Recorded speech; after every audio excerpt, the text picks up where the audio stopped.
What up, Culture Junkie Nation? It's your boy Ken Shiro. We're back with another great episode of Culture Junkies Live. We're gonna have a really good one today. First of all, we have a special guest, Mr. Jeff Haas. I'll introduce you to him in a second. Jeff is a huge Green Lantern fan and overall comic book junkie. I think you're really gonna enjoy what he's got to say, and he's gonna talk to us about his latest Kickstarter project. First and foremost, to the right of me is the great Daidakuji. What's up, my brother? Hello, everybody. Great to be back again this week, and I hope you guys had a wonderful time at the movie theaters this weekend. Yeah, we all did. I will talk about that a little bit later as well. And sitting across from me is the Dapper Don himself, GQ. Well, I hope you don't expect me to save you, because I don't do that anymore. You and that sly grin every time you play that sound effect, Evil Superman. That's like his favorite guy. Absolutely. It's like his favorite guy. Every time he's ever interested. Right. I want to say what's up to Sam Taro. How you doing? I want to say what's up to the other Steve, who's also in the chat. Wolverine Solid X is also here. Yep, who has a birthday coming up tomorrow. Oh, all right. All right. So if this is your first... I'm sorry, what was that? Happy birthday in advance. Happy birthday in advance, indeed. Do we want to play that Stevie Wonder song? No, we don't have that clipped up. Anyway. I'm trying to get demonetized. Get out of here. You got to find me. I mean, you can sing it. You did used to do that once upon a First time. of all, if you sing it, I sound too close to him. So. Oh, wow. Now I really want to hear it. That'll really get us okay. thrown off of Twitch and YouTube and all that. So it's not going to happen. All right, let me get the rest of the show intro out of the way. So if this is your first time joining us right here on Culture Junkies Live, we want to thank you for choosing to spend your evening with us. He's beginning to believe. We're going to be entertaining you for the next 45 minutes, and then with our main topics. Then the last 15 minutes of the show is all about you. The Power is Yours segment is where you get to ask us any and all the questions, whether it be sports, games, movies, relationship advice, as we did for Minority Games a couple of weeks ago. Whatever it is, we're here for you. The power is yours. Let me explain to you also how our overlay works. So to the right of me, you see our follower goal meter, where every month, once we reach the goal, we do our follower giveaway, which is eligible for every viewer that is in attendance. That's actually your left, but okay. Oh, okay. To my left. To stage right, we've got our extra life meter, where if you... Stage right is actually your left. It's reversed. You know what? Look, let me get through my damn speech, would you? I'm just letting you know. Let me get through it. If you're going to use technology, let me get through it. Let me get through it. All right. You fill up the extra life meter. You will unlock the extra life. You'll play the little one-up sound, and then we'll tack on an extra 15 minutes to the show. That can be triggered twice. So, up to 30 minutes if you hit the trigger twice. With that said, and there we go. It works kind of just like that. Bits coming in. I don't have friends. I got family. Family. The power of family. Anyway, let's go ahead and get to the show. First segment, let me introduce to you Mr. Jeff Haas. Jeff Haas is he's a self-proclaimed comic book nerd and fanboy with a love for all things comics. He's got complete collections, he says, of Sandman and the Green Lantern. Jeff has always admired the creative heights achieved by his heroes like Neil Gaiman, great writer. Geoff Johns, who revitalized Green Lantern with Green Lantern Rebirth, and Ron Marz. Jeff's own creativity has led him to become the creator of graphic novels such as Sanctus from Arcana Publishing, and Malek, Reigning Devil from 123 Go Publishing. In addition to his work as creator, Jeff is the owner of Traversing the Stars podcast, where he's interviewed numerous actors such as Armin Shimmerman, who was Quark in DS9. And he's also interviewed super fanboy and Wesley Crusher, Will Wheaton himself. He also serves as publicist for indie comic creators, including our very good friend and CJ Live panelist Laurie Calcaterra. We're thrilled to have Jeff on the show with us today to share with us his upcoming project, The End of All, Terminus. Jeff, welcome to the show, Culture Junkies Live. How are you doing today? Thank you so much for having me. I've been waiting for this for a while. Thank you. Oh, that's awesome. We love having you on. Glad to have you on. Glad to have you. So first of all, Jeff, why don't you tell the audience a little bit about The End of All, Terminus, your upcoming comic book project? All right, The End of All, Terminus is an epic sci-fi apocalyptic series about the last 7 species in the universe, sentient species in the universe, who are trying to escape our universe to the outer boundaries before the universe is ripped apart by an unknown entity that's tearing apart the universe. So there's these 7 species. They're forced on the ship by themselves, and they have to try to survive each other as much as the space itself. before, like I said, the universe is destroyed. And ideally, they'll make it past the boundaries of our universe, because in my story, the universe does have a boundary. And once they do, they'll reach, hopefully, whatever's on the other side of our universe. Cool. When is this project supposed to start, actually? The notification page is up right now, so please, everybody, find the page and click notify right now. That'd be very helpful. Beat the algorithm. But on March 14th, it goes live. Okay. March 14th. All right. Okay, so from what I understand, Jeff, you are kind of dabbling in the PR side of comic book and the comic book industry. What made you decide to get into that? Because I mean, obviously as a fan, we love pretty much all sides and all aspects, but a lot of us usually approach it from the I buy a book, I like a book, or whatever it is. How did you get involved on the PR side of things? By accident. As all good things happen, right? All the good stuff is by accident. Indeed. There you go. So basically, all things being equal, for several years, I was getting guests for different shows for a website called Project Fanboy at the time, another one called The Outhouse, and then eventually for a combo convention, I was getting guests for the shows and for interviews. And someone who I worked with on a particular prior podcast said, if you can get guests, you probably can get us on other shows. And I said, I guess. And I did it. It worked well. And then word of mouth just started spreading, and more people started asking me, hey, can you get me on shows? Can you promote my project? And eventually I said, sure. And it just kept working, and people kept breaking their numbers and breaking their records on Kickstarter. Almost every client I've had has broken whatever previous records they've owned, in far as both dollars and in backers. And word of mouth just kept spreading. So people have asked me, just basically every month, 4 or 5 people ask me, hey, can you promote my work? I only do about 2 or 3 clients a month, so usually I say no. But the ones I do, I push and I promote, and so far everyone's done well. Nice. That's definitely like I said, that's awesome that worked out that way. And again, because I have a marketing background myself, but it's really cool to be able to get into the industry on that level, because, like you said, it opens it up to a lot of other possibilities, a lot of opportunities. So that's definitely awesome.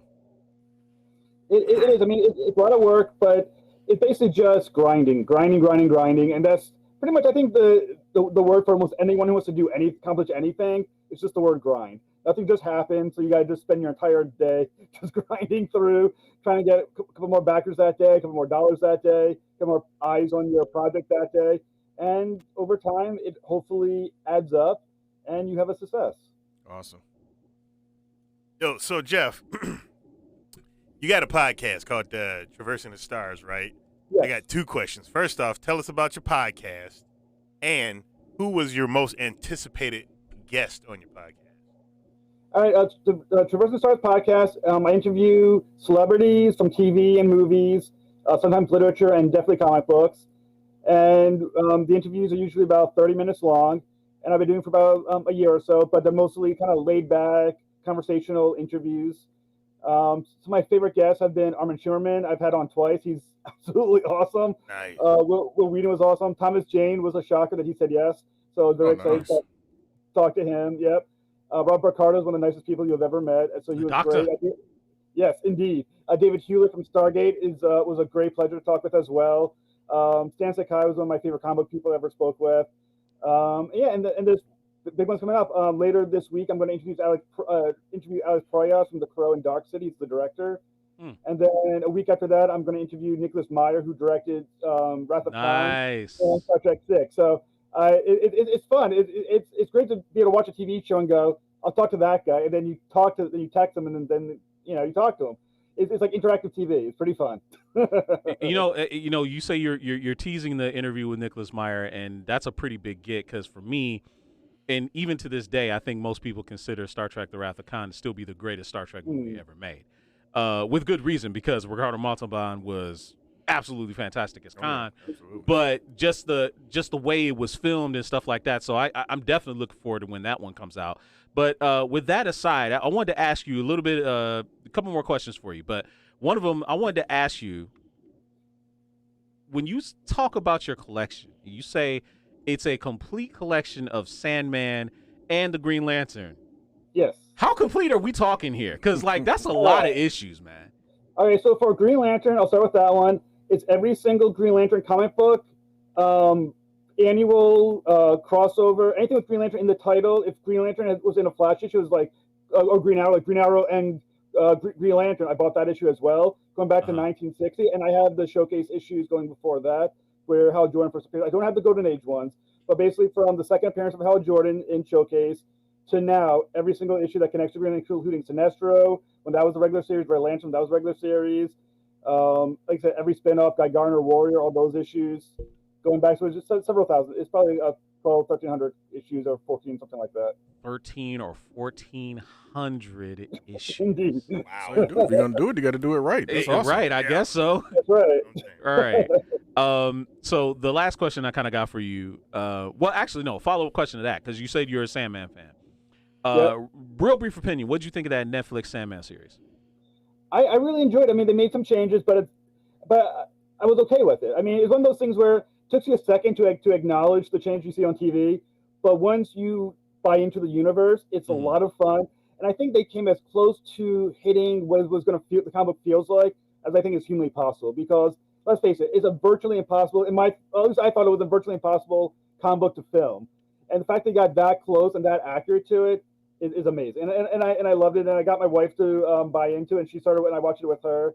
And I thought it was really well done. It took me, I think the first 20 or 30 minutes to accept it, what I was seeing, how it was done.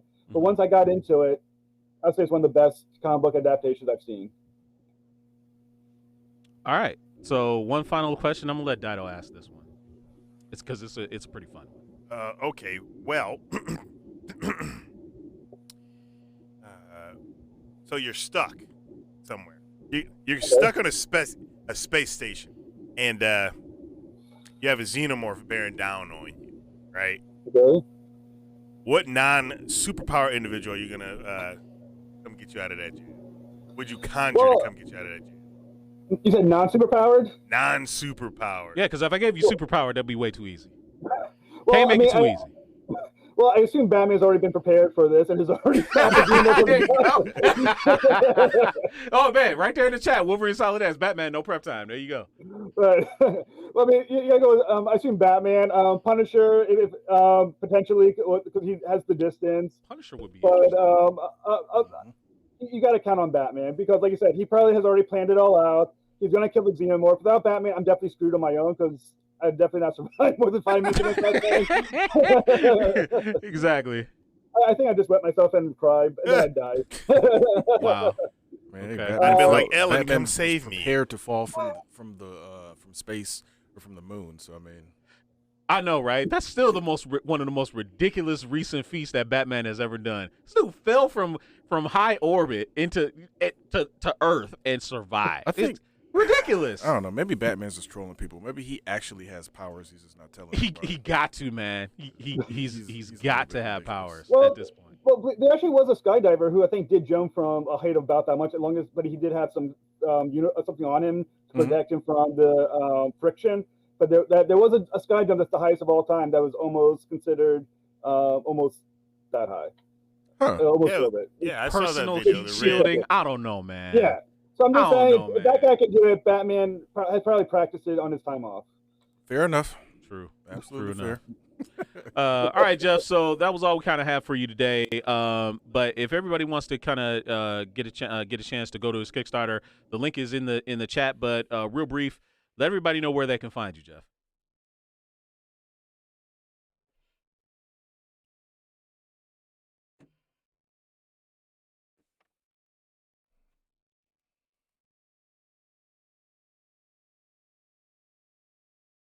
You can also find me on Instagram under Vector_Comics or Traversing_the_stars. Yeah, and please feel free to follow, click, and say hello. I'll say hi back. Awesome, man. Thank you, Jeff. Appreciate you being on, man. We'll have to catch up All with right, you thank you later. so much, guys. It was a pleasure. Oh, thank you. Our pleasure, man. Thank All right, you. see you later. Take care. All right, guys. So with that done, we're going to get back into the meat and potatoes of the regular show that we do. Let's run the gamut real fast. So in Run the Gamut, we got some pretty big news out of the comic book world, or comic book movie world, I should say. Tom Hardy announced today that pre-production on Venom 3 has begun. Now, me personally, I did not think that a third Venom movie would have gotten made after the whole, he was in the MCU, now he's out of the MCU. Wait, He was in the MCU for all of like 10 seconds, seemingly. And now he's out of the MCU, but now they're going to continue with Venom 3. What do you guys think of this news? Like, should they be making another Venom movie or no? If they make a Venom movie and it comes out after Deadpool, can we get it rated R? Because Deadpool is already confirmed to be rated R. That is one of the big things about Venom. It hasn't been rated R just yet. Like, so I think maybe it's done. Well, they already wasted the best character for rated R. Exactly. So that's what I was about to say. Like, you had Carnage at PG-13. Exactly. It's like, why even bother? Right. You got a baby Carnage. No, stop. No. What do you call him? Stop. I mean, there's a bunch of different symbiotes, but I mean, if they go that route, they've already kind of done that. They did it in the first movie. They had a whole bunch of, potential different symbiotes. They had Riot, which I didn't expect them to go that far in the first movie, but they did. Right. Then we finally get Carnage, and it's a PG-13 movie, so you're just sitting there like, yeah, he's not going to be able to do any of the stuff he normally does. So, and again, with Venom, outside of other symbiotes, what is there really for him to do? Are they going to go the lethal protector route and have him doing the lethal protecting? But they kind of did that in the first two movies, too. Exactly. So that's what I'm saying. With Venom, it's like, what's really left to tell? Unless you have Spider-Man. So they could do the whole King in Black. They can't do the Agent Venom route because Flash Thompson was Agent Venom. Mm-hmm. If they do the King in Black route where he becomes the king of the symbiotes, that's pretty much all they got left. So I don't know. Whatever. Again, we'll see. It'll be something new. All right, what's next? Well, here's the thing. Capcom, with the Capcom Cup X, or I guess Capcom Cup 10, has announced that there's going to be over $2 million in prizes, and first place Capcom Cup winner gets $1 million. Oh, shit. So they are truly crowning a new millionaire in the fighting game community. And that's leading a lot of other fighting game pros to be like, hey, NRS, Mortal Kombat, some of the other, better start kicking in some money on these prizes because if Capcom is doing it, I might start playing Street Fighter. A lot of them are saying like, yeah, I'm going to have to start playing Street Fighter 6 because $1 million, man, you're getting into that Call of Duty and all those other, esports stuff. Yeah. So. And this is kind of, to me, this is what the FGC has needed as a shot in the arm, right? Mm-hmm. We've always had Evo, but Evo is nice, hey, that's cool, right? But if anything, fighting games is the one genre of video games that should be dominating the esports because it's truly an individual thing. Yep. It's not the amount of on the spot thinking that you have to do in order to pull out these victories is better than any FPS game that anybody could ever come up with, in my opinion, right? So I'm excited to see this happen as much as, Capcom got all that flack from them pulling Street Fighter V from, random tournaments and saying, the only people that can do Street Fighter in their tournaments is us, or if we approve it or if you pay us. Yeah. We should have seen this coming. But it's a nice change. Absolutely. But I mean, I would love, and like I said, if I ever won, a ridiculous amount of the Mega Millions or something, like one of those $1 billion prizes, I would throw a tournament. Oh, yeah. A true king of the FGC. Oh, yeah. Where it's like it's a winner take all. It's like, no, we're not going to just play one game for the grand prize. You got to play. You got to beat people multiple games. Multiple. So it's like you better be good at a bunch of different stuff. Throw on that caveat because everybody only seems to play the popular games. I'll be getting What is he doing? He's beginning to believe. Some good games 26 months in a row that aren't on people's radars anymore. You got to throw them some curveballs because there's golf courses out there that are easy golf courses. There are golf courses out there that's hard golf courses. Yep. So it'd be like, Tobal number 1, nobody played this game in close to 30 years. Yep. Yeah. Tobal 2, it's a good Yep. fighting game. Ain't nobody playing it though. So and you make it worth their while throughout like a something crazy like a $5 million first prize or something crazy. Yeah. Slap happy rhythm busters. That 100% would be pretty cool. So speaking of fighting games, right? We all know that Evo 2023 announced this lineup. I think it was last night? So yeah. So one of the notable entries in Evo 2023 was the return of Ultimate Marvel vs. Capcom 3 and the addition of Street Fighter 6 replacing Street Fighter 5. what do you guys think of UMVC 3 coming back to Evo? One of its most popular games. It just showed that Marvel Capcom Infinite was garbage. That book died in like less than a year. Like that only made it one time. No, right? It's absolutely their fault. I mean, I don't even get it. When you already have the goddamn mold, which is Marvel versus Capcom 2. I mean, they tried to add on to that for 3. They, took away some buttons, made combos a little bit easier. All they had to do is basically take the same mold that they already had, and they're trying to reinvent the wheel. Well, the thing is, they took a step backwards with Marvel Infinite because it was like, okay, it was been 3-on-3 from Marvel 2 and Marvel 3. Then you get to Marvel 4, basically, and it's just like, yeah, we're going back to 2-on-2. Like, why?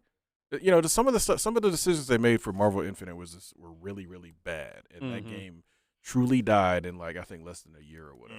Like I was interested in it for all of half a second. Like the first trailer kind of got me really hyped. Yeah, right. Yeah. Because you were ready for Marvel to come back. Yeah, you were waiting, and then you saw some of the graphics in some of the trailers. You were just like, ugh, almost as bad as Sonic. With Sonic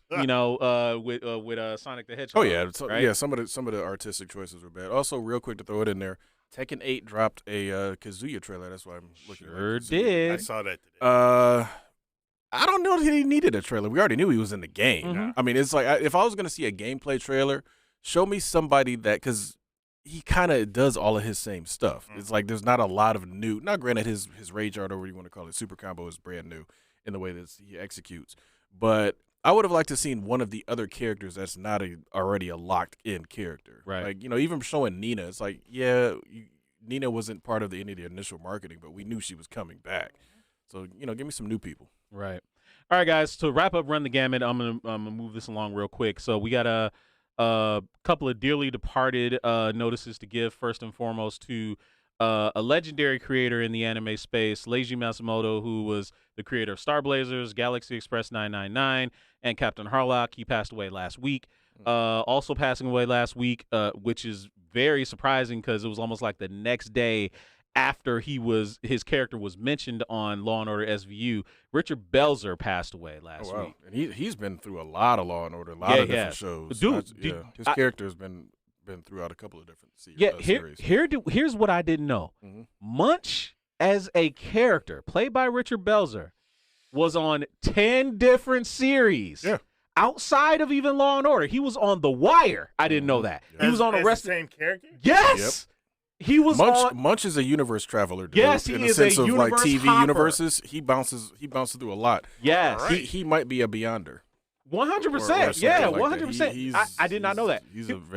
He was on Arrested Development too. Absolutely. Like I said, Munch as a character and Richard Belzer playing him has been through a lot of different shows. I know on The Wire there's a character named Bubbles, and then Trailer Park Boys has a character named Bubbles, and those two met each other, and I was like, that's a weird crossover. The Wire and Trailer Park Boys, right. But I didn't know that guy was like all over there.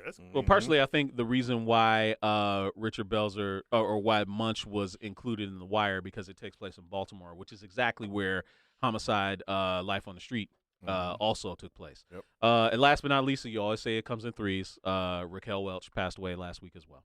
I think we mentioned that. I don't know if we did. Did we? Did. Yeah. Okay. All right. So anyway, all right, guys. We got to pay a little bit of bills. If you don't want to pay attention to the ads, might as well hit us with a sub. Use your Twitch Prime subscription, and then you can sub to the channel, just like Marcus A64 did earlier today. Yeah, 26 months in a row, man. Yes, that's it is, awesome. man. That's a nice streak.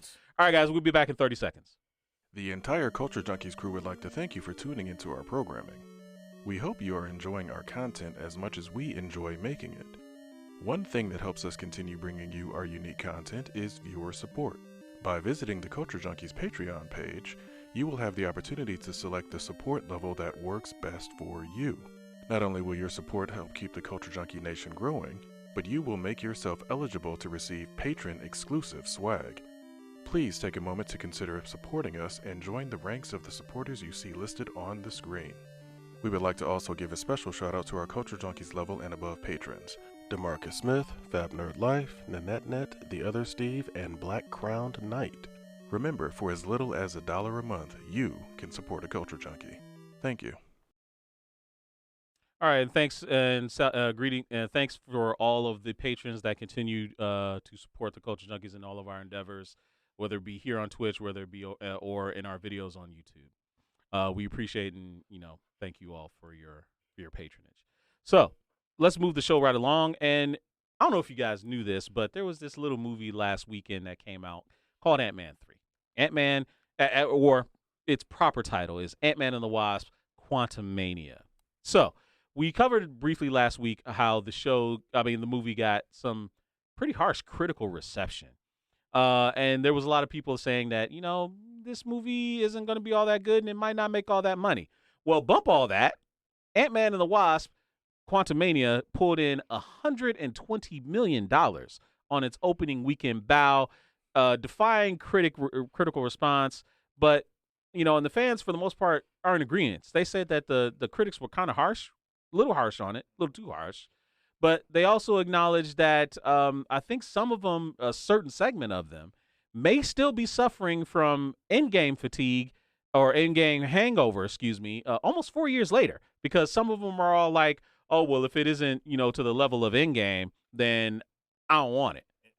Which is weird. So are you guys confused by this take of the fans? No. Or you guys just think the fans are just too spoiled to enjoy the MCU now? Look, I think they are too spoiled to enjoy the MCU nowadays because I've seen a lot of good stories out there, and they're all different. Somebody said on the internet that I was watching too long ago that the movies that have been in the MCU are not comic book movies per se. They have comic book heroes in them, but each movie is individual, has its own genre.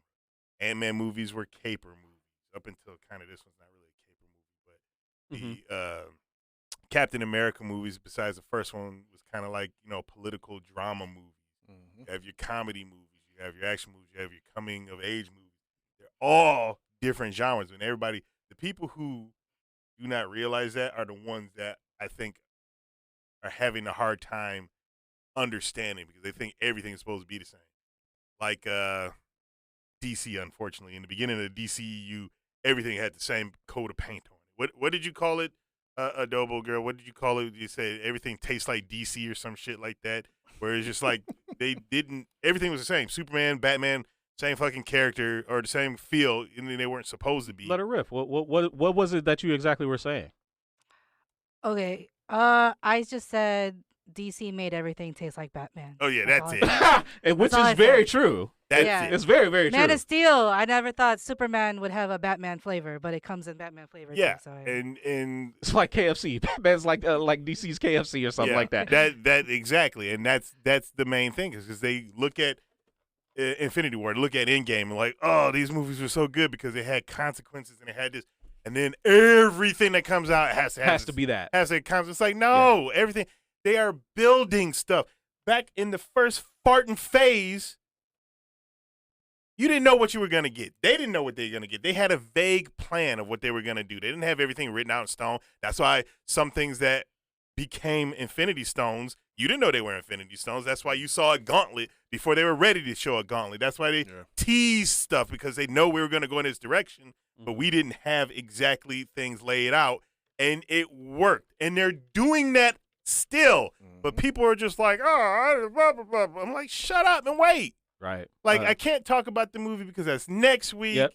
There's stuff that happened in the movie that people think that is permanent, and I'm like, I haven't seen it yet. So. I haven't said anything. Yeah, we're definitely not talking. We're not talking about the movie. We're not That's doing any next spoilers. week. Yeah, no spoilers anyway. Please don't. Adobo girl, wait. I thought you saw it. How? I thought you saw it before we went to see it. No? They got changed. Oh, okay. All right. Sorry. GQ, what's your thoughts on this whole deal? I don't know. Pretty much thinking the same way. The fans are kind of stuck in that, it needs to be as good as Infinity War and Endgame. And I'm like, well, Infinity War and Endgame were respectively movie 19 and movie 24, I believe, in the whole spectrum of things. So that's a lot of buildup. And this is one very, very long, large book that we're all reading and experiencing together. And I don't know, for me, like, if I made it up to chapter 25, 26, I'm going to keep reading the book. I want to see what's going on. I want to see what happens next. I'm not really worried about chapters that might be weird or might be weak or might not be as amazing as my headcanon wants them to be.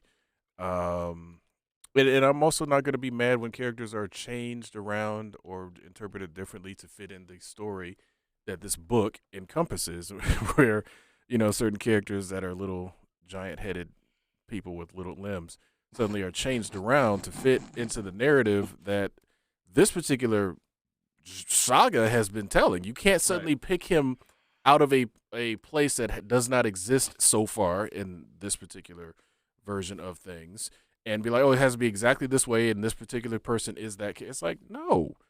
If you're going to get him in there, you work him in with what you're already working with, and that's how good storytelling is done. Right. And out of that, there's some type of thing. There's a rule of trilogies where it's like you go back and pick something from the beginning and rework it in a way that, that just kind of works. That's kind of one thing. Every single trilogy movie we've ever seen has done that in some shape, form, or fashion. Mm-hmm. So Ant-Man is no exception in that one. I enjoyed it, and again, you guys know how I feel about the superhero fatigue argument. I don't believe in such a thing because it's not like I get a superhero movie every month. I get a couple of Marvel movies a year, get maybe 1 or 2 DC movies a year, and I got some shows that I like. And guess what? I don't binge stuff. I usually, Disney Plus forces you to watch it week by week, so I mean, whatever. But it's like there is a very small amount of superhero stuff when it comes to all of the stuff that's released throughout the course of a year. So if you're fatigued off of a couple of things a couple of times a year, then that means that there's something wrong with you. And you know what? I want to speak to that. What you said, if you're feeling like you're forced to consume everything at once, right? Or as soon as it comes out, well, you're really not, right?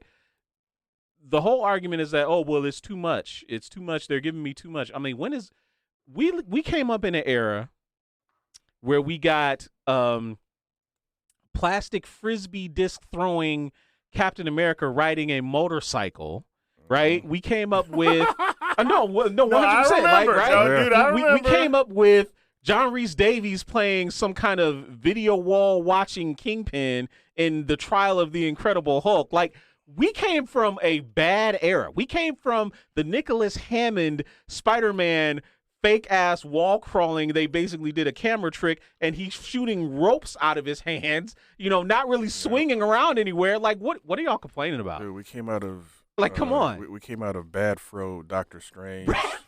Jew-Fro Doctor Strange, right. yes. Yeah, I wasn't going to say all that now. I'm sorry. Yeah, you're right. You're right. Canceled. Yeah, you're right. But, so we like you said, we have come from an era and some really bad adaptations of the stuff that we're seeing now. So, like, appreciate how good it is now and stop, stop complaining so much. Right. It's like, as the saying goes, if you can do better, go ahead and do it. Yeah, and it's not like they're putting a gun to your head and saying that you have to watch all of our movies and consume everything that we have. Yeah, Marcus 64 said it right there. It came from that bad Generation X TV movie. Man, I had such high hopes for that thing after reading the comic book too. There was so much bad stuff that they are spoiled today, and it's not gonna change. I mean, I personally don't get it. Most of the time, I don't even care anymore. I'm not gonna argue with people about this stuff. I'm gonna go in. I'm gonna watch the movie. They didn't like it. I like to understand why, but if you can't explain to me why, don't talk. And that's the bad thing about it. Most of them can't even really articulate without coming across as completely nitpicky why they don't like, this film. But anyway, enough about Ant-Man 3. We'll talk about that more next week with our full spoiler review breakdown. Real quick, though. Yeah. Fallen Marvel brought up a good point. What's he that? Said the movie was definitely made during the last bunch of products. Things may be slowing up a bit to get, to let people get a chance to get things together. It was an easily digestible film. Yeah, which is fine. So, there's nothing wrong with that. Yeah. All right, guys, we're going to move on to our last segment of the day. And the last segment of today is going to be talking about the video game industry and Microsoft kind of acting like the Borg and kind of like spreading themselves out and assimilating everywhere because assimilation. Resistance is futile. Resistance is futile. Yeah, resistance is futile in Microsoft's view because they just inked a 10-year deal to bring their Xbox titles, including Halo, to the Nintendo systems. Wow. Day one. This is the instrument of your liberation. Indeed. We're not talking like days or months later. They're talking about day one releases, simultaneous releases. It's from some pretty big news. Now, Wait, this is to Nintendo what though? Switch? They just said Nintendo systems, so they didn't want to lock it down and just say the Switch. They're talking about the Switch. Obviously the Switch is going to get replaced within the next 10 years. We all know that. Right. But again, with Nintendo's proclivity to stick with half-generational jumps as far as quote-unquote power goes, what games are they going to put on there? Honestly, I don't know. That I didn't read the article, but the assumption is that Halo's going to be on there for sure. Some of their Bethesda titles will be on there for sure. Once this Activision Blizzard deal goes through, Call of Duty is going to be on there as well. So this is kind of a big deal for Microsoft. I don't see nobody playing Call of Duty on a hardcore level. Hey man, you'd be surprised. See, the thing you'd be surprised. The Switch may be underpowered, and there's tricks that as long as you're getting 60 frames a second, who cares what the blade of grass over there looks like? Because that's what the thing is. Those powerful systems are detailing all the textures in the building, all the freaking blades of grass and stuff like that. That's what they're not really paying attention to that. Oh, no, of course not. But the Switch just cut all that stuff out. No, I get that. But you have to admit, there's going to be certain AAA titles that will not run on an underpowered system. They'll run, but they won't run like you think they will. They probably will get the frame rate to where it needs to be, and it will look decent. The thing is, a lot of people, again, forget the Switch is 1080p. A lot of games are not even running at 1080p. The new Metroid is running at 900p. Nobody gives a shit because it's fun and it still looks good. So, I mean, it'll be there. Will I be playing them? No, because I don't. As long as the connectivity. Preem said here that. Put yourself on the camera on screen so we can see you. Oh yeah, that would be helpful. Yeah, that would be helpful. Okay, I'm gonna read it over here, but said it would also be 1-to-1 parity with games like Call of Duty, meaning Switch could play against Xbox in lobbies. How would the connection be? Because I mean, we tried playing games here and having people. Was that what system? Was that? It's not. It's more than just that. Now, one of the things that you do run into with Switch, and I've even seen it on stuff like Mario Maker, when you try to go online, Nintendo still hasn't figured that out yet. Now, they're going to have Microsoft servers behind them on this, so this might make things better. Oh yeah. But Nintendo's online has never been their strong suit. No, sir. Not any at all. form. No, sir. So, But their batteries have. What was that thing that you had for like 20 years? It's and the still Game Boy Micro. Oh, the Game Boy. Yeah, the Game Boy. It's green. What? Green Game Boy. What? It's a Game Boy Micro. Preem gave it to me probably close to 20 years ago, and he said, "This is the words. I can't find a charger, but it still has a little battery in it." And that boy still powers on. Still turns on. Still turns 20 years on. later. Crazy. That's amazing. Speaking of batteries, though, part of the reason that Microsoft controllers still use Duracell batteries or AA batteries is because Microsoft has a deal with Duracell. Yeah, that. But it also, if you think about it, kind of makes sense. They do have a deal with Duracell. We just found that out not too long ago. But my PlayStation 3 controllers, the batteries don't hold a charge for very long anymore. Yeah. They hold a charge, but if you stop playing them for a bit, it dies down. I kind of understand the whole thing about the batteries now because I don't have to worry about that with any about my Xbox ones. I just pop in some batteries and then I go. But for my PlayStation, I don't play PlayStation 4 per se anymore. I play it on the 5. Mm-hmm. But the 5 controller one day is going to be like that where it's just like, you got a 20-minute charge out of this bitch. Yeah. See, the thing is, I wonder, though, because, like, how much are Xbox, whatever the series is now? There's $10 less than PlayStation. $10 less. So, like, $65. Okay. If you're getting a standard one. Okay. Not the super power mega one that's like the Elites and all that. Yeah. Well, let me ask you guys this as a final follow-up question on this topic, right? So Microsoft is now, spreading it to Nintendo. They already have the Xbox Game Pass where you can play Xbox games day one on PC as well. There's been talks about maybe them trying to bring Game Pass to the Sony PlayStation. We'll see if that ever materializes. But they are doing it on GeForce Now, which will allow them to stream Microsoft games straight to GeForce powered TVs like LGs or Samsungs, so on and so forth. So people even without game systems, consoles, can play them on their TVs. What does this say about Microsoft as a console maker in the future? Do you think they're just going to turn into Sega and just get out of the console game altogether? Look, a lot of people don't realize this, but it's always been about the software. Hardware is something that's cool. The market is different now. You look at the PC, people play PC games. Everything is there. But a lot of people don't want to deal with all the stuff that comes with a PC. If you're building it, if you're putting it together, you had an issue not too long ago. You don't have those issues with console games. I heard Fallen was talking about something on his Facebook about the PC build not too long ago. You don't have those issues with consoles, and they're trying to make it even easier to play games because they make the money off how many games or so. I've been always told that they don't make any money off the selling the systems, and a lot of the times they lose money. I was hearing that Sony was losing money on every PlayStation 3 that was sold. They don't. Most console makers don't make money on their systems until about the third year in. Yeah, because they've found ways to cut corners, shrink it down, make it smaller, whatever. And then by then, chips are cheaper, whatever. They're at that point using probably what would be a 4 or 5 year old chip, so you can get all that cheaper. So yeah, most console makers, like I said, Microsoft was basically paying us to buy the Xbox when they originally released it because that thing was. We were getting it at a steal compared to what it actually cost to manufacture. You mean the original Xbox? The original. The OG. They were every single. And again, Microsoft got the money, so I mean they were selling every single one of those at a loss. But like I said, they make it up on the accessories and the games themselves. Now here's the thing that I'm thinking with the whole idea of essentially the G4. You said it's GeForce Experience. GeForce Now and GeForce Experience. Yeah. There's this thing that died not too long ago called Stadia. Exactly. That's the 100 only thing. That's the only thing that I can think of anytime you tell me, oh, okay, we're going to do game streaming and blah, blah, blah. It's like, okay. It's all cloud-based. Yeah, it's like if we get an internet structure over here that's as good as Korea's internet structure, then sure, we could probably do that. Until, Firewire and I'm sorry, not Firewire, excuse me, Nanofiber. Fiber, thank you. So fiber and all that becomes the standard over here. That's not going to work. Most internet providers cap you with a certain number of limit of data. So guess what? You want to play Grand Theft Auto 6 over streaming? Good luck. Yeah, I've been capped. That's why I'm not with the last provider I was with because I got capped every gosh darn month because all I do is, and I'm not even streaming games.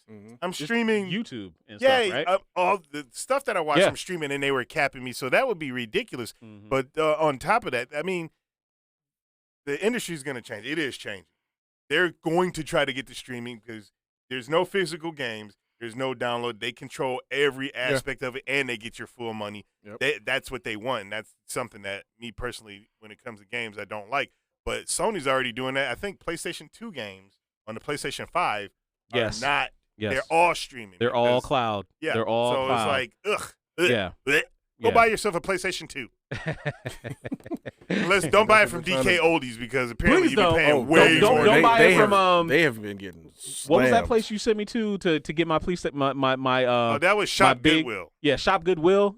Try and get a fat PS3. Yeah, man, that didn't work out so well for me. I burned money on 2 of them things. And there are certain things that I will not Yeah, there are certain things that I won't purchase unless I can see them before I buy them, and something like that appeal. And granted, you might want to, if you get a good deal on, you're going to try it out. But I mean, if I have my druthers, as they say, I'm going to try to see it in person, make sure it works. Then I'll give you my money. Sure. Yeah, 100%. Yeah. Shopgoodwill.com. We shouted out your name, so not sponsored, but feel free to sponsor us. I don't know, man. We kind of slammed them though. Yeah, I don't know if we want to do all that. Personally, I've gotten some pretty good deals from Shop Dido's Goodwill. got some good deals. It totally depends on what you're buying. I managed to get a whole entire Switch minus the Switch, the actual Switch. It was the box, the controllers, all the cords, all the for inexpensive there. I got a PlayStation 5, the black Wait, you bought a Nintendo Switch without accessories kit? Yeah, it was the box. It was everything but the Switch, and it was really cheap. It was probably like under $100. I would hope so if there's no Switch. Yeah, I got multiple Game Boy Advances from there. I mean, unfortunately, the Game Boy Advance, the price shot up for whatever strange reason. Retro market, man. But when I got them, I got a lot that came with like 5 Game Boy Advances and a bunch of games, and I paid less than $100 for. There's deals to be had if you're willing to look. My PlayStation 5, my black PlayStation 5 controller, I got from them, and I didn't pay full price. No, for again, it, and so. I'm not downing them. There's always going to be good and bad, no matter anything you buy secondhand. There's always going to be people that are scamming. There's always going to be people that are they're on the up and up. So again, I'm not slamming the entire website, but for me personally, there's certain things that I have to see it in action before I fork over my money. I get it. Yeah, you're forking up a lot of money. Yep. Right. All right, guys. It is that time to turn the show over to you. The power is yours. The power is yours. I sure am hungry. All right, so what's everybody got on tap for us to talk about today?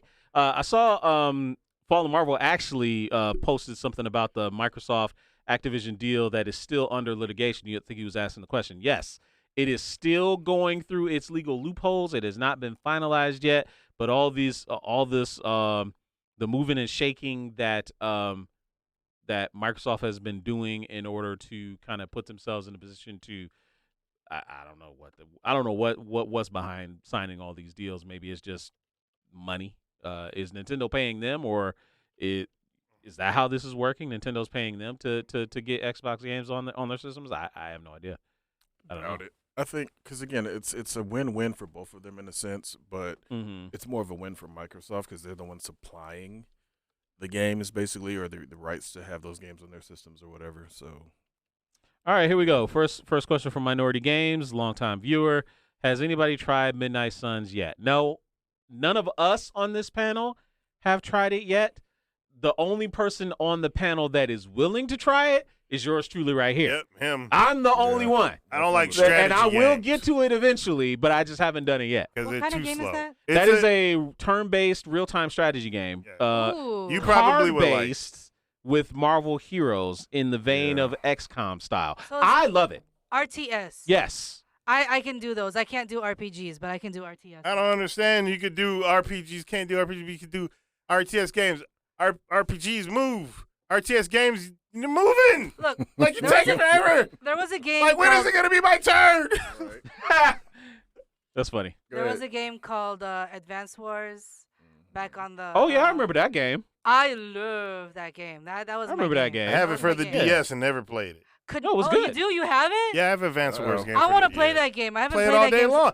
Okay. You are entitled to my collection to play. I've been saying, hey, you can play whatever the heck you want. It's there. You can play. Get another copy so I can play Wait. against you. Oh, man. Oh, Wolverine Solid X is Wolverine fallen Solid just victim. lost his power? Yes, Oh, he that lost his sucks. power. That Damn, sucks, bro. Oh, man. I'm sorry to hear that you lost your no. power, man. Get some rest for your birthday tomorrow because I know you can be out partying. Yeah, man. If you need to, if you got the bread, go.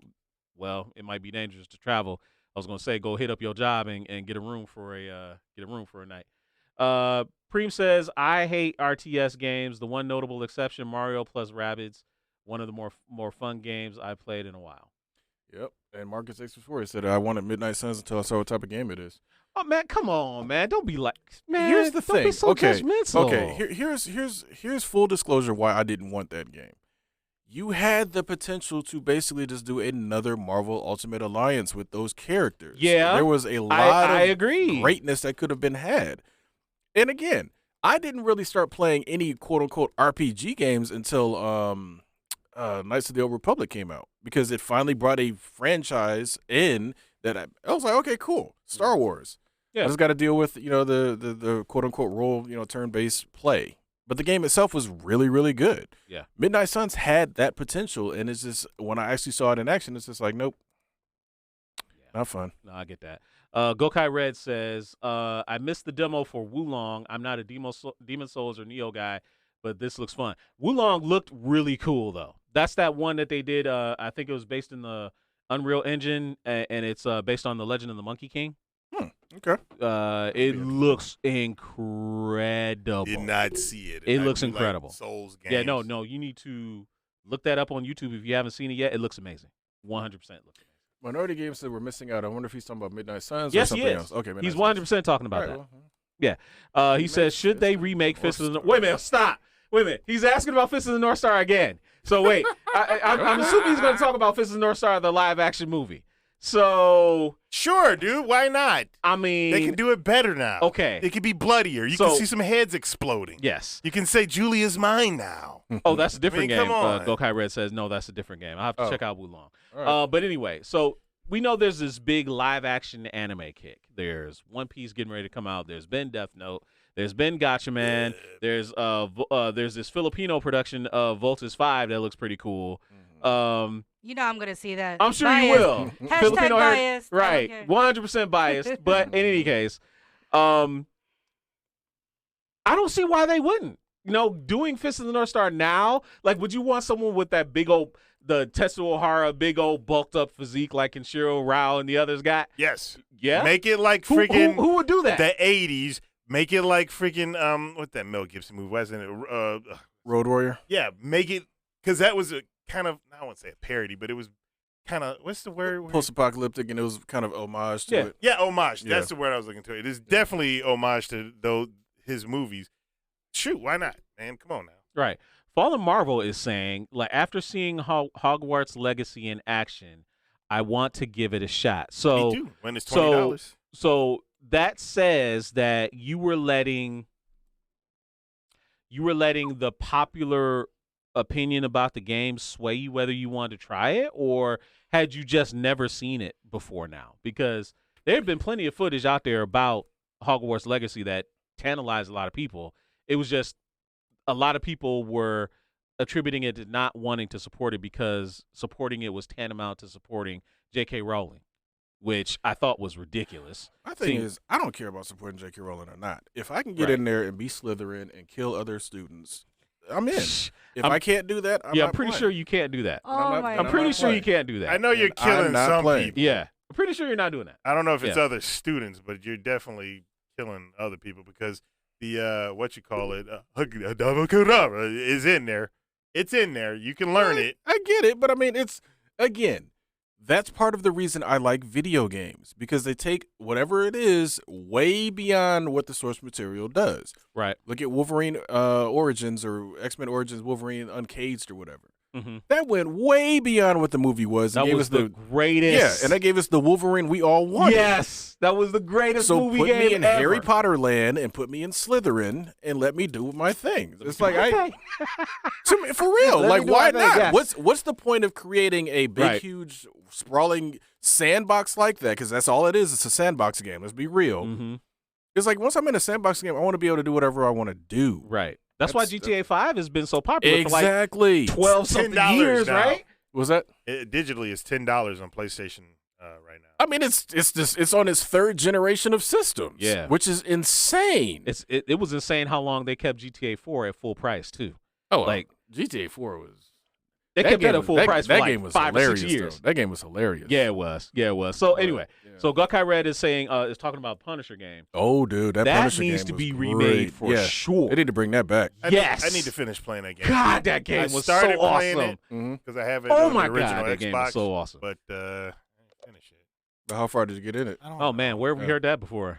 I ain't finished. See, that's a problem, man. It's just like, man, where have we heard that before? Like today, I was like, oh man, I should get back into Force Unleashed, and I was like, man, that game, and I just need to play it. I just need to finish it. And I then, left you alone. You could have had all the time too. I was playing. To go. Right. Yeah, I was playing The Binding of Isaac. Right. So Minority Games is asking, when are we going to bring back Co-op Thursdays? Actually, very very soon. I think we'll be, some of us will be getting ready to get back to regular streaming on Twitch. Oh, okay. To where, because I know I don't want to say was it Amarok that ran Co-op Thursdays, or Probably. I think I did, but my day was Tuesday. My day was always Tuesday. But yeah, no, we'll get back to playing some games pretty soon, and maybe we should start doing a poll of what's going to be our first game to play during Co-op Thursdays. Amarok did Mondays, but I'm trying to remember. He switched with me because I couldn't do Mondays for a bit because I started Mondays. That's true. That's true. But I think he did start on Thursday. Are we still going to do viewing? So we're going to do what? Viewing parties? Are we still going to do viewing parties? Is that something that we're going to do? Honestly, I would love to do that. But I feel like I should it should spread the wealth. Like somebody else should host viewing parties on Twitch where, but I think doesn't that require like everybody to have like an Amazon subscription? No, Discord. Oh, do it in Discord. Oh well, shoot, that'd be super easy to do. Yeah. Super easy to do. If you guys are interested in joining some of our viewing parties, I think the command is still active, !Discord, and it'll send you it'll whisper you the invite to our Discord server, and you can join, and then when we start doing our watch parties, you can absolutely partake. What are the questions we got? Marcus A64 and the Power Rangers fans, Power Rangers Cosmic Fury will introduce the first Orange Ranger. Cool. Orange Ranger. Citrus Ranger. Sure, why not? You had fine. almost every other color. That's fine. It doesn't rhyme with anything, but Orange Ranger. They say wasn't Cat technically orange. Cat who? I don't know who Cat is. I have no idea. Did they change it from yellow to orange? I'm not a Power Rangers fan. I stopped watching Power Rangers after Zeo. Any form. Which came first? Actually, no, that's not Turbo? true. What? I think Zeo came first. So I stopped watching after Turbo. Yeah, Zeo came first. Like for me, I like Zeo. Gokai Red said the Ghost Rider game was decent. In what world? Oh, I heard that it was. There is a now. I don't know which goes because there's more than one. But they said there is a Ghost Rider game. I think it came out for either PlayStation 2 or PlayStation 3. That is a God of War type game. Like that's the style. Really? Nice. They said it's not that bad. How long ago was this? Was this PS3 era? It might have been PS3. I can look it up real quick. Back when the Nick Cage Ghost Rider movie came out? Probably. So it's probably PlayStation 2. Okay. But no, Ghost and Rider. Also, he also mentioned that he's got to finish Star Wars Fallen Order, which you do because Star Wars Jedi Survivor is coming out. I haven't played Fallen Order yet. No, can we talk about that game a little bit real briefly? So I've been watching a lot of the IGN first, covering footage of that game. The lightsaber combat in the first game was okay. Doesn't really look like they did any improvements in this game. I feel like the hit detection is just wrong. And I don't know, just a lot of canned animations with it. There's no real physics involved. It Cutting feels off like. limbs. You know what I mean? Like it. I don't know. It just something about it seems unsatisfying. It's because they have never ever done what they're supposed to do and make a perfect VR lightsaber simulator. Oh man, but okay, we played the lightsabers in VR with whatever that VR game in Star Wars, the Vader one, Darth Vader one. That is pretty fun. But I can just imagine getting into a VR simulator and going head to head with someone, and all they're doing is literally just swinging the lightsaber around like crazy madmen. That was part of the problem I had with Jedi Knight Jedi Academy. Yeah, I'm getting it. Because of it's fucking God of War. What is that? The Ghost Rider? Oh yeah, I remember that game now. Now I'm looking at it. Yeah. Yeah, you're right. Okay. That's totally a God of War clone. Yeah, 100%. I'm getting it. Marcus A64 says, Dido, if you stopped after Turbo, at least watch In Space, since it was set up to be the series finale originally, and plus it's a legit top 5 PR season. I mean, I've heard that about. I mean, I might. I don't have any problems watching certain things nowadays. It's just it competes with other stuff that I have to watch. Man, I got a big ass anime list, and I didn't watch any anime today, and I had an opportunity to watch anime. I didn't watch. Yeah, I left you alone. Why do you keep saying it like that? I love that she says that. Yeah, I left you alone. You're like that. I love that. Okay, that's hilarious, dude. Daito, you sent me 3 separate TikTok videos about having video games and then having time for your girlfriend/wife. I did? It's almost like he's sending hints, right? Yeah, he's sending hints. So. 100. I love it. I did? Yes. That he don't even remember when he does this stuff. Because I send her so much stuff. And then, like, months later, she says, oh, yeah, I saw watch this video. I'm like, really? So I forget. I forget. It's almost like he's saying he doesn't pay attention to his wife. No. Ooh. I'm saying. Almost like what he's saying. I'm saying I send her so much stuff that it takes her a long time to see it and get back with me. And by the time that she does, I forgot that I send it. That woman gets so much time paid attention to. Okay. Yes. So, man, he really kissed that behind on that one. Hey, that's a good one. Anyway, guys, we're gonna be wrapping up the show here in the next few minutes. Any last questions for us before we bust on up out of here? I am busting loose. I have no idea what you guys are talking about, man. 3 seconds is pump and dump. Here we go. I love that drop. That drop is so good. That drop is so good. Technically, the mechanic from SPD had the first Orange Ranger suit. Cat did. Somewhat having an orange suit, and it was more of a highlight suit. Oh. I mean, Gokai Red is our Power Rangers like guru. Yeah, That's we're awesome. 100%. Like we should be doing this like in our Culture Junkies group. We should be assigning people badges of like expert because you can do that. He would get the Power Rangers expert badge. Oh, Like, Okay, right? Make it up. Yeah, And, All make right. it up. And 100% make it so. would do that. Let's make it so. Yeah, Make it so. Make it so. Is that in there though? The Picard No. the Picard make you should put that in. You're there. the Trekker. We should put that in. Picard season. Did you finally watch that by the way? Why not you say Trekker with the hard R, dude? Like what the Like hell? almost dude? like like the N word. Like Trekker's like the N What's word, up, my right? The Trekker? hard R. What's up? Wow. What's up, my Trekker? That's hilarious, dog. Trekkies is last time I heard Yeah, that. it's hilarious. What's up, my Trekker? Oh man, my heck no, God. that's awesome. By the way, though, if you haven't seen Picard season 3, episode 1, that No, I thing haven't was- watched it yet. Oh my! And you've been home all day and didn't do nothing, huh?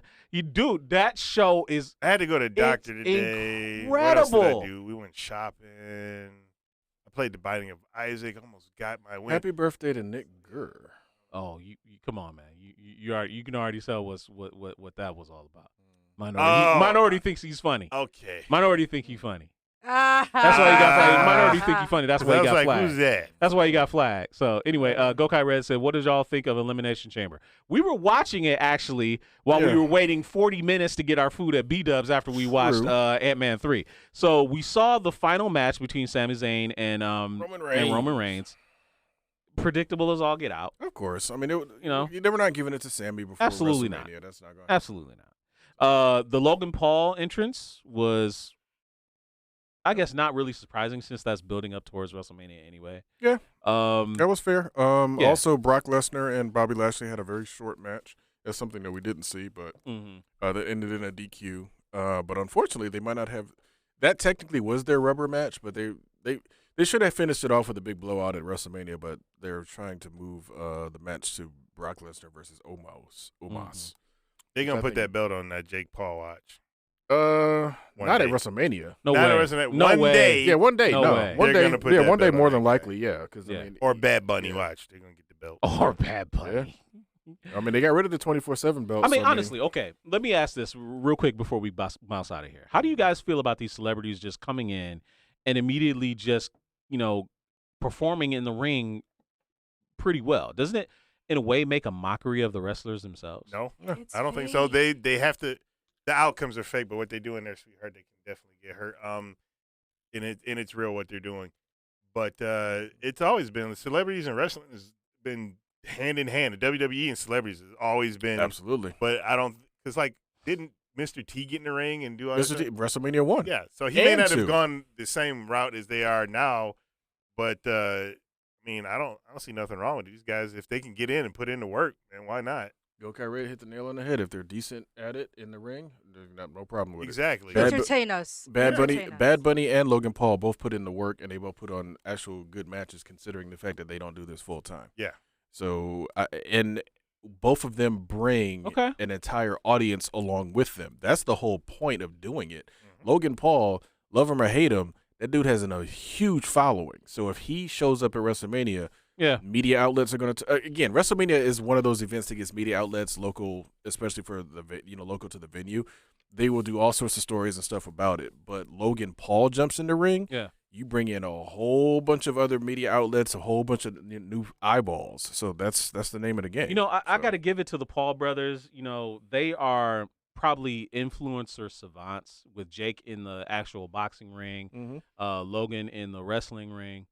It's amazing what they managed to do for themselves over the course of the last 6-7 years, and how they've totally transformed themselves from being ridiculous, jokey YouTubers to being people that are, hanging with pretty much A-list celebrities. If you think about it, I think doesn't Chloe Bennett date one of them? Used to date one of them. I think they might have brought up.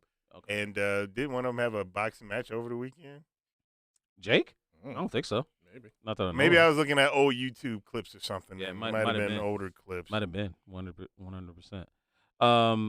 Yeah. All right. So, guys, I think we're going to go ahead and wrap up the show. It's about that time, and we didn't hit our extra life. So, get back at it next week, and maybe we'll hit the goal. Next week's show, as we already said, is going to be all about the Ant-Man Quantumania spoiler-filled discussion. Like, we're literally going to be talking about it full bore, talking about MODOK, talking about Kang, talking about Cassie Lang, talking about Scott Lang. It's going to be on and popping. We're talking about the after credit scenes and everything. So make sure you go come back. see it. Make sure you definitely go see it. You got 7 days from now to go and see it.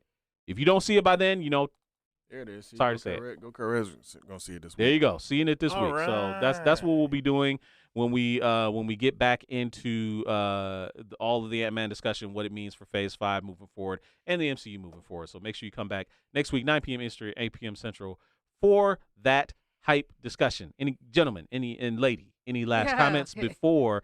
Yeah, look, I didn't want to be accused of being sexist now. So any last comments before we before we get out of here? I'm just trying to find a decent copy of this Ghost Rider. They got a few. Some of them just look a little. How much? grimy. How much though? Ranging from $20. You can get disc only for like $8.99.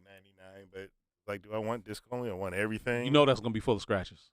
Disc only. A lot of them, even that are complete, with are full of yeah. scratches. So. I mean, the thing is, though, if you get one that at least is complete, you can probably resurface it. Oh, I can get it resurfaced $2 at a local place that I Yeah. won't tell their name because they're not doing any business with it. Yeah, exactly. But Pretty Quiet says she's going this weekend. That's awesome. Awesome. all Hey, Mr. Busy TV is right. rating with a party of 9. Appreciate that. Damn, almost for that. We should. You know what? We might have to. Yeah, we can't, might we can't, just we go can't on let, for an extra 15 minutes. Yeah. We're getting a raid. So, All right, you know what? The raid is going to bring up an extra life. So, all right. So let's Well, start the extra. Welcome, rating party. Welcome, everybody, from Mr. Busy Welcome, TV. rating Appreciate party. y'all How coming you through. guys are doing? Mr. Busy, appreciate you sending right, your if you- viewers over. Yeah, so for you guys that are just joining us from Mr. Busy TV, welcome on over. My name is Kenshiro, and my friends right here, the great Atakuji, sitting across from me, GQ, and on the controls over there is the Adobe Girl. We're the Culture Junkies. We talk about movies, games, anime, everything under the sun, pop culture. We were getting ready to end our show, but we're going to extend it for an extra 15 minutes because You guys are here. So we are in. Oh man, and we get an extra life. Appreciate that. Awesome. Appreciate y'all. So that's an extra 15 minutes on top of that.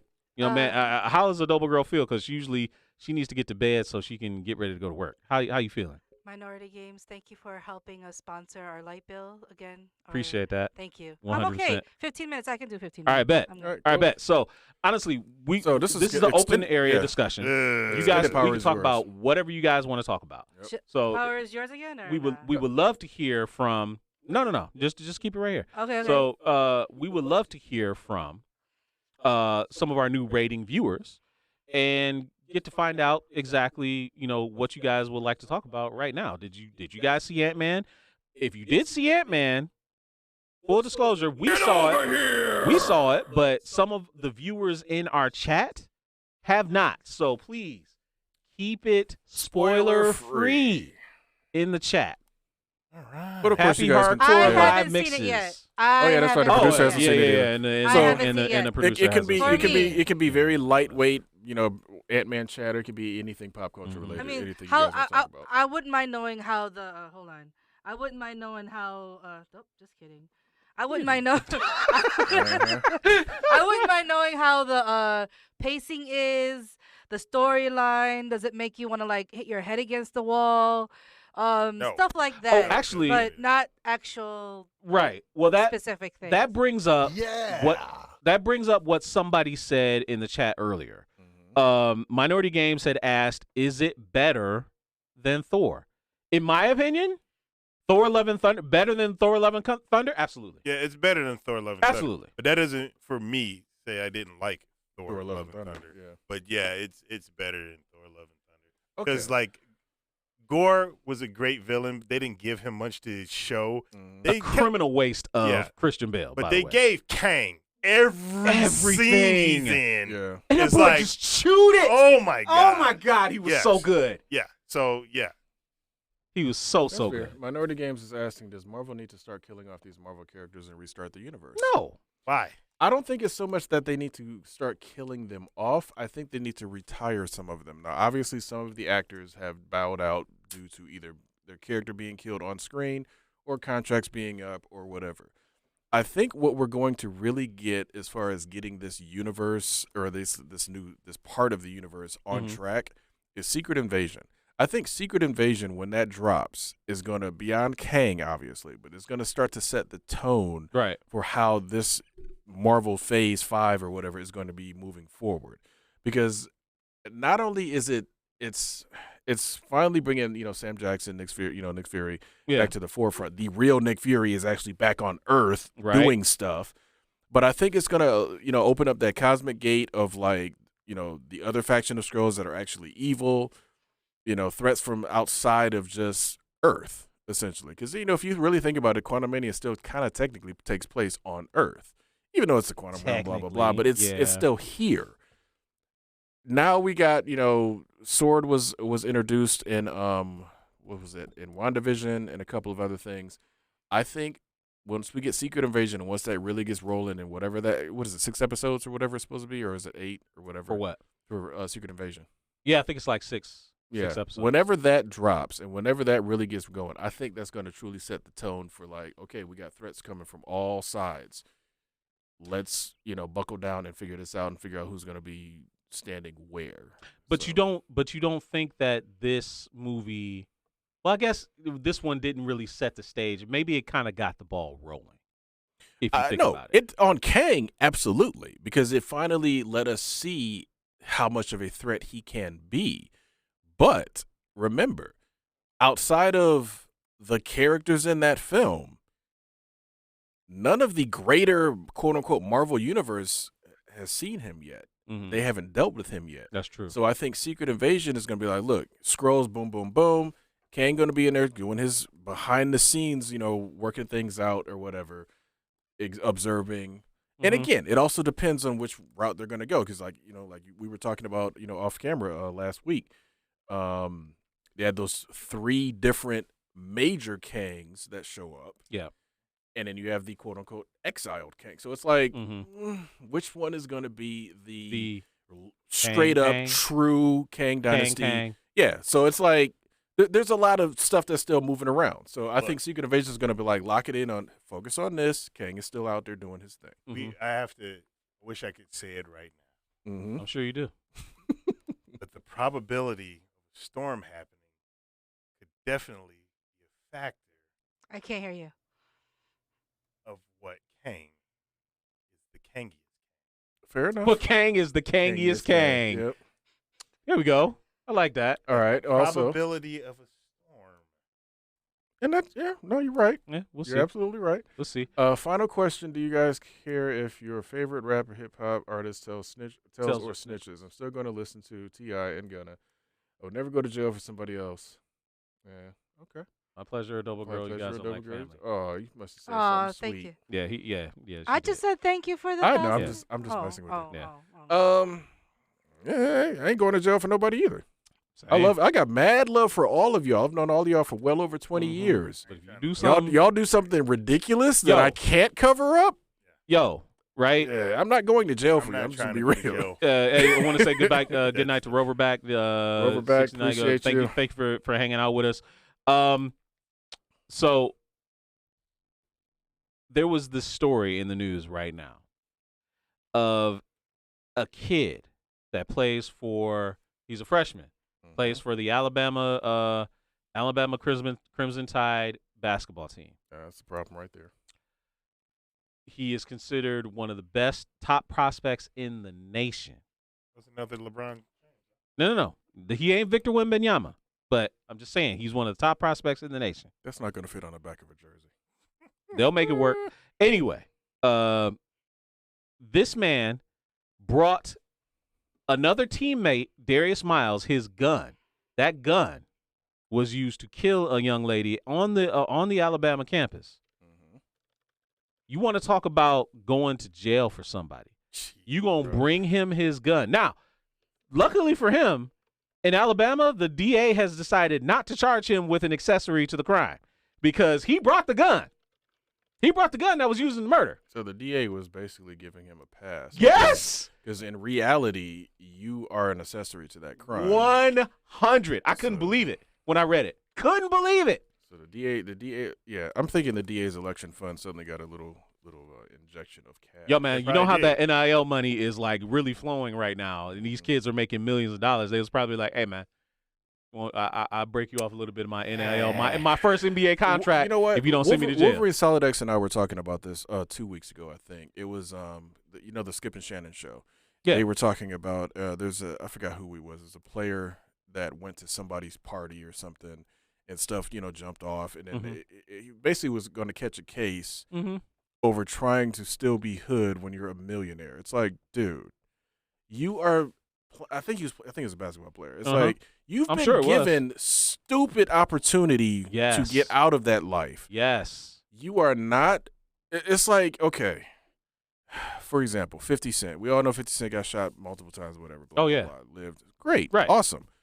I guarantee you, with where he is now in life, all the stuff he produces and all that, he might have street cred in the sense of, the eyes of the world. I guarantee you he ain't hanging around all them same neighborhoods no more. Hell no. Because why? What is the point? There is nothing wrong with bettering yourself, getting paid, getting money, and moving out to another location. If you want to help out that community, send them money, help out their school, do whatever you got to do. You do not need to be boots on the ground, walking around your old neighborhood, stirring up trouble. It's like you have way more to lose now because you're a public figure. People know you got money. They're going to bother you on purpose trying to get some of your money. It's just silly. Right. Like Bertie Kawhi saying he was keeping it real. Okay, so when does keeping it real just end up like being a detriment to you? It's like I'm trying to be real. Hey, I'm trying to survive. Did you not watch I'm trying to make money. Huh? Did you not watch the Boondocks? Or Dave Chappelle. Or Dave Chappelle. Dave Chappelle had it, keeping it real goes wrong. Right. The Boondocks had the N-word moment. Oh, yeah, absolutely. Absolutely. So, and to me, it's like there is zero reason to put yourself in that position because it's like, okay, you spent all of that time. You got whatever God-given talent to play ball or, whatever it is that you do. Yeah. And it's like, okay, guess what? Here's your chance. You basically won the lottery. They picked you. They bringing you up to the big leagues, and here's this big contract. And yeah, I got to go to this party and shoot somebody because it's like, really? So you know what always gets me in those kind of situations, right? Is like they're worried about their boys back home, calling them sellouts because they don't come around the hood because he's making millions of dollars, right? Knowing good and damn well if the situation was reversed, they'd be doing the same damn thing. Exactly. It's like, okay, same damn thing. Let's be 100% honest. If I was a professional anything, athlete, actor, whatever, right? Y'all are my family. I'm bringing y'all up in some form or fashion regardless. Exactly. I don't have to necessarily, though. Let's say, for example, one of y'all goes to some party and it's like a hood party and it's just like, okay, guess what?